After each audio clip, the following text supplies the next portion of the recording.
A humanitarian crisis in Darfur and a lot of oil in Sudan puts the US and China on a collision course.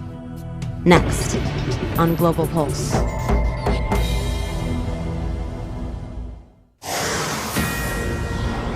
For too long, the people of Darfur have suffered at the hands of a government that is complicit in the bombing, murder, and rape of innocent civilians.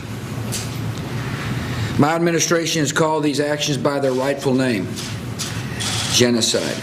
President Bush will increase U.S. sanctions against Sudan and try to convince the UN to place its own sanctions in an attempt to end the killing in Darfur. But one Security Council member could veto the plan: China. In early 2007, Chinese President Hu included Sudan in a whirlwind tour of Africa, as China's English-language news service reported. Chinese President Hu Jintao is in Khartoum for his first state visit to Sudan. He and his Sudanese counterpart Omar Hassan Ahmed al-Bashir have discussed boosting cooperation in fields including energy, construction, agriculture, medical work, and education.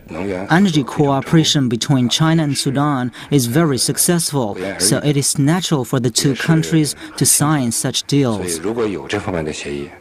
The two countries have also made remarkable progress in cultural, education, and public health cooperation. During the visit, Chinese President Hu Jintao and Sudanese President Omar al-Bashir will discuss the Darfur issue. Simply imposing pressure and sanctions will not be a practical solution to the real issue. What the Chinese call the issue of Darfur is explained by Al Jazeera English in different terms. Remains of Darfur's dead, brought to the surface by strong desert winds, skulls, bones and rotting clothes, and a man sadly scratching through the dirt. Aid workers say this burial site is just one of 30 mass graves around Mokjar town. Most of the Darfur killings, the UN says, are done by the Sudanese army, the Janjaweed Arab militia backed by the government. And it is the killings and the desperation of Darfur's displaced which is testing the international community's patience with Khartoum. Sudan's President Bashir denied the problem in this NBC News exclusive. I have this map from the U.S. Department of State that shows more than 1,000 villages in the Darfur region.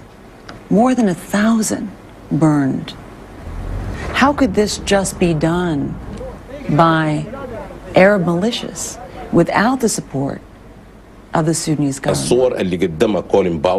This picture is the same fabrication and the same picture as the ones Colin Powell presented about Iraq. Western news sources have uncovered other elements of the China-Sudan relationship. People around the world ask, why isn't more being done to stop it? Why, for instance, haven't UN soldiers been sent in to enforce a peace? Well, one answer is oil. Sudan has it, and a major player on the world scene wants it. China has become Sudan's biggest trading partner. It buys more than 2/3 of its oil. Chinese influence is visible across the country. Construction sites full of Chinese workers. And for Khartoum's upwardly mobile professionals, Chinese language lessons. Many believe oil money is also buying Sudan diplomatic cover in Darfur. Beijing has blocked efforts to send UN peacekeepers there without Sudanese consent. China has even sold Sudan hundreds of millions of dollars in weapons.